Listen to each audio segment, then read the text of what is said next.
half Atiku is better than thousands of Buhari. Buhari is doing the best in Nigeria. 2019 presidential election.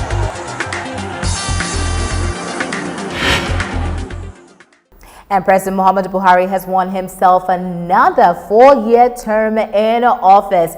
Just as his supporters celebrate, the members of the opposition are not so sure. In fact, the PDP's presidential candidate Atiku Abubakar says he's taking matters to court. While they celebrate and while people are dealing with the realities of the time, the question is, how did President Mohammadu Buhari win, even with the social media saying it could have been otherwise?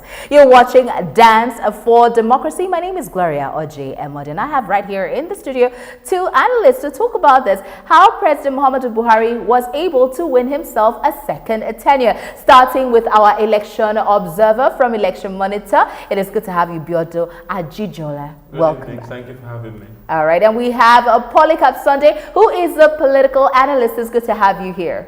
Thank you.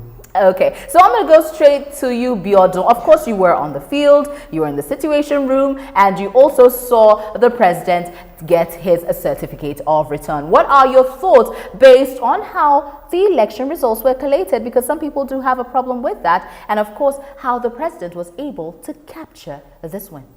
Yeah, I think if you look at the process, there are 2 parts. There's the election day and then the collation. And I think many of us, at least for us, when we observe the election day, we don't have much of a problem with it. Yes, the major problem was that it started late in a lot of places. But even when you look at 2015, based on the data available to us relative, it wasn't even as late. Because in 2015, we had a very big breakdown with the NURTW, complete breakdown. And many places started 12, 1 o'clock. That's why in 2015, you remember by 1 a.m., 12 a.m., people were bringing cars, generators. We didn't have many stories of that. Few of it, but not much. That last time was much more significant. So, but nevertheless, it was not posed not start on time, which also is not very good. But simultaneous accreditation and voting also helped to ensure that they finished earlier because it's a faster process. But coming to the collation, you know, we did hear some reports here and there of some challenges. I think there are 1 or 2 states where, you know, we had some issues in Akwa Ibom, we had some issues in Imo, but I think these were not large-scale issues, and I think most of these were actually based on local elections, right? Those issues had to do with senatorial elections, where the candidates were determined. Yes. The issues were about the senatorial election. And not necessarily the presidential. But of course, these are all part of, you know, so it's a bit of a different situation, you know, but nevertheless, we did hear of that. Do you think some of those things that you heard were strong enough to affect either the numbers tally, the votes tally, and of course the declaration of the winner at the time that was done? No. The reason is because the difference is about 3.9 million. And even these few places we had about cannot be up to 500 or 400,000 votes. So I'm not convinced that is it. But how did they win? Which is the question. Yes. So the APC got 19 states. Yes. And then the PDP got 17 plus the FCT. Well, the FCT, well, you look at it that way. making 18. So 17 plus the FCT. So you look at it that way, it's 18 as well. So it was kind of close contest. But in terms of states, but then when you're looking at the votes figures. So what happens? It has to do with, this is it's a similar situation to what happened in the US. I see. Where Hillary was very popular in terms of so the big states like California that have huge populations, but because they have a weighted system, the electoral college, that makes you to have a system that does not allow just population alone to select. Since some populations are very much democratic, it would be unfair to use a system like that. So in the same way in Nigeria here, you might have some areas, like for example, Lagos, it has a large population. But it also has a very big difference from, for example, a Kano. Okay. Because while Lagos has 5.something million registered, voters with PVC, and Kano has just 4.7 million PVCs. Less people vote in Lagos and more people vote in Kano. Yes, and many people, and the myth for many of the people from us, from the south, is that, what are they doing? That there's always a belief that something went wrong. But the truth is that the political consciousness at the north is very different from the political consciousness from the South. It's higher in the North. I believe it's much higher politically. Even when you talk of rallies and things like that, when you watch the rallies in the South, for example, during the presidential campaigns, they were very different from the rallies we had in the North. Exactly. I get me? So the political awareness is very different. So you might have, and then you might have so what the challenge in the southern part is that a candidate that is very popular in the South will always face this voter turnout challenge. It's not that INEC disenfranchise anybody, but the average southerner is unlike, it doesn't come out to vote as high, as many people will not come out to vote as is contemporary maybe in the northern part. And there are many reasons for that, but the point is that this is significant. So if I have 1 million voters that's in my stronghold and only 30% come out, 300,000, and you have 1 million voters in your stronghold and 50% come out, which is 500,000, automatically it makes a big difference. That's why you find out that this 4 million margin or 3.9 million can be gotten from about 5 states. I see. And most of them coming from his stronghold somewhere in the northwestern part of Nigeria and all of that. We'll look at the distribution in a moment. Polycarp Sunday, explain to us what you think, why you think he won. Although you have voiced out the fact that you feel that there were just a few things that you weren't comfortable with, which should have affected the way the votes are. But give us your thoughts on the matter. Firstly, one of the reasons why President Mohammadu Buhari emerged a winner in this election, even though the opposition still maintain the rejection of the election result. One is because political awareness, particularly in the northwestern states, is very key and high. And how I mean is this: when you look at the local man around the northwestern state, talking about the northern part of Nigeria, you will see him with his small radio. That small radio you see him with helps him to gather enough information as to the happenings within the country and even around their region. That's really helped them a lot. The top politicians in the north have really helped in sensitizing their people, issues bordering on political awareness. So they do everything within limits of their capability to ensure they are well informed. And how do they go about it? By making sure they get something that will help them to be properly informed. And this small radio you see them using. So for all intents and purposes, you might as well attribute the victory of the president to the small transistor radio that a lot of people in the northern part of Nigeria carry about. Here in the north. And let me tell you something. We around here, probably we that are more educated, we use social media. We use more of social media. We spend more time on social media, you know. But these people, they use more of the transistor radio and they listen. And they have the information. They have the latest information. And another reason, again, talking about ethnicity, they go all out and they are all united. I see. Yes, they are informed and they are united. But you do have to understand, here's what I wanted to ask, add to this. Both men are from the northern part of Nigeria. It's not like in 2015 when we have a Christian who's a southerner and then we have a Muslim who's a northerner. So when you say these people in the north, they are also Atiku's people for all intents and purposes if you look at it that way. So what could have tilted their understanding and their love or respect and their votes to President Mohammadu Buhari looking at that parameter? Also, another reason also I will say is because of Buhari's stance and also fight against corruption. I see. Yes. Why? Because the average northerner believes and sees Buhari as a messiah. Yes, they believe Buhari has come at such a time as this to be able to deliver the northerners, the average man. Not only from poverty, but also from injustice. I see. So they see Buhari as one messiah.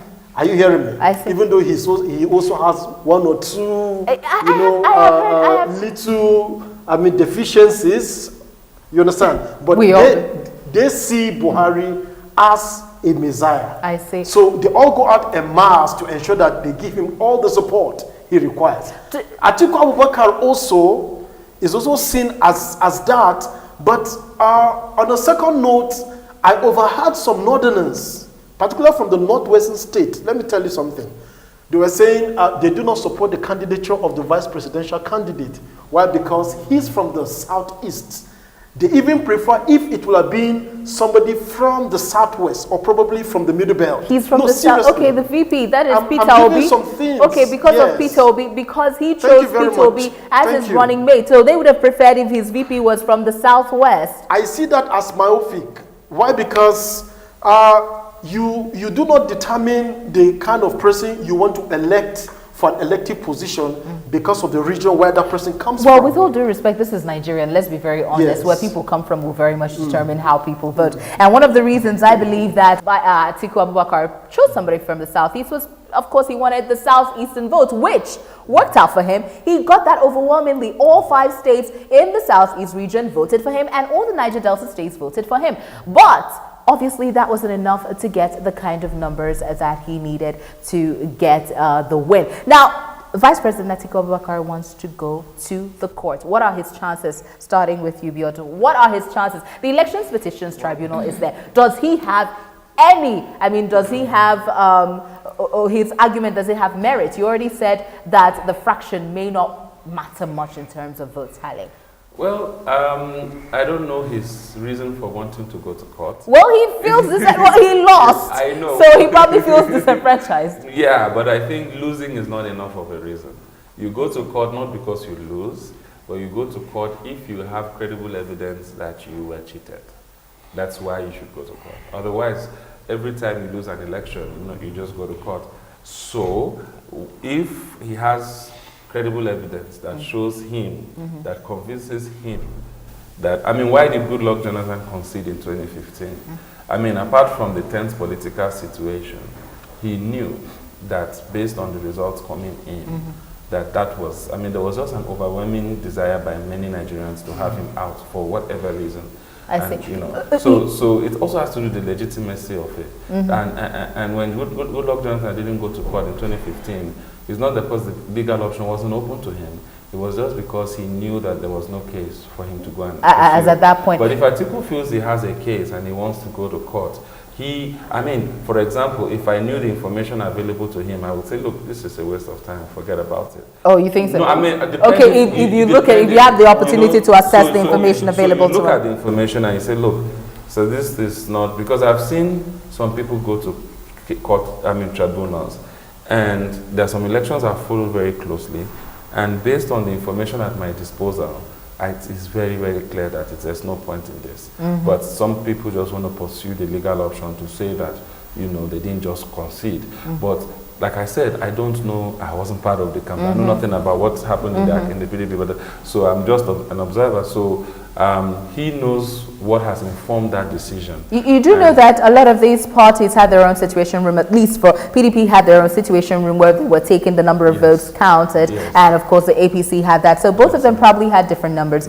At the moment, we know Yaga Africa, according to them, they said what they have in terms of vote count isn't very different from what INEC has announced. However, the civil society situation room, they say they have some questions in terms of how polls were cancelled. For example, we do have some areas where the polls were cancelled. They weren't very sure with the explanations given. There were reports that recs were held under duress to, of course, declare certain results. And according to them, they say some of their observers were not allowed into certain collation centers. And these were issues that INEC probably didn't address effectively or at all, as we saw Osita Chidoka stand up during the collation in Abuja to, of course, would I say challenge. He was complaining about some of these things. Do you think, asking you right now, Polycarp, do you think that INEC should have addressed those issues before even announcing the results? Yes.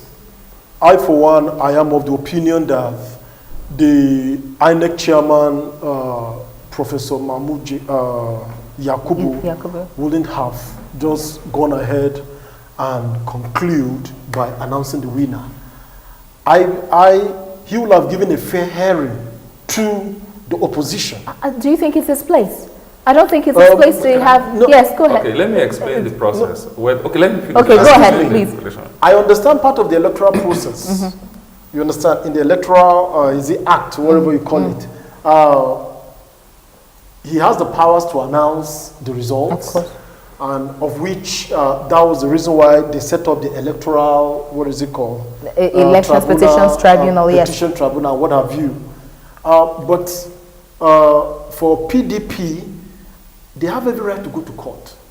And they are going to court. Based on the fact that the results that were collated by their polling agents in all of these polling units all over the country does not tally with what was presented before the INEC chairman and before Nigerians. And once they see some discrepancies, they have every right to go to court.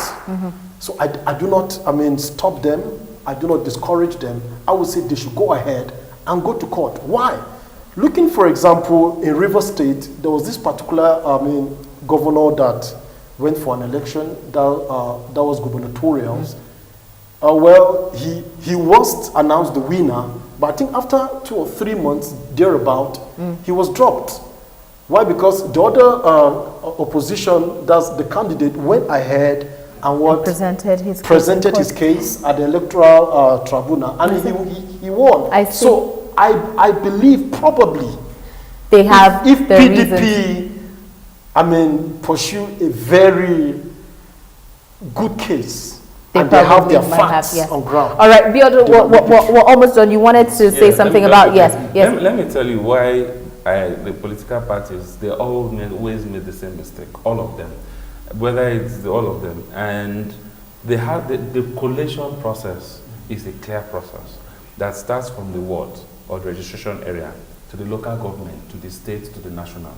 Now, the nature of the electoral law says that once a result has been returned or announced, nobody can change it, even the chairman of INEC. I see. Until it goes to tribunal. Now, what is expected, where PDP got it wrong in this election, and other parties have gotten it wrong before them, is that where you notice a discrepancy, you raise it at that level of collation. I see. They said they had people in the 176,000 voting points nationwide. So what I expected is that their party agents at the ward should have raised those questions. That is where you raise it. Exactly. Now, if your issues are not addressed by the ward collation officer, you raise it before the local government officer, explaining showing your ward results for him to see. And then at that point, I've never seen in all my years of election observation that a collation officer will say we will not look at it or will not listen to you. But the mistake all of the parties make, and even the APC, other people have also made it, they are not only PDP, is that they wait till the matter has gotten to the state collation. Now, anywhere, if there was anywhere there was a problem, right, it has already gotten to a point that even the INEC chairman can do nothing. I see. And that's the problem. I see. Anyways, you go ahead and give us your thoughts about our conversation. Why do you think President Mohammadu Buhari was able to defeat Atiku Abubakar? And if Atiku Abubakar does have, a reason to go to court, and if his reason has merit? Give us your thoughts on the comment section of this video. You've been watching Dance for Democracy. My name is Gloria Oje Emodi, and this is Roots TV Nigeria.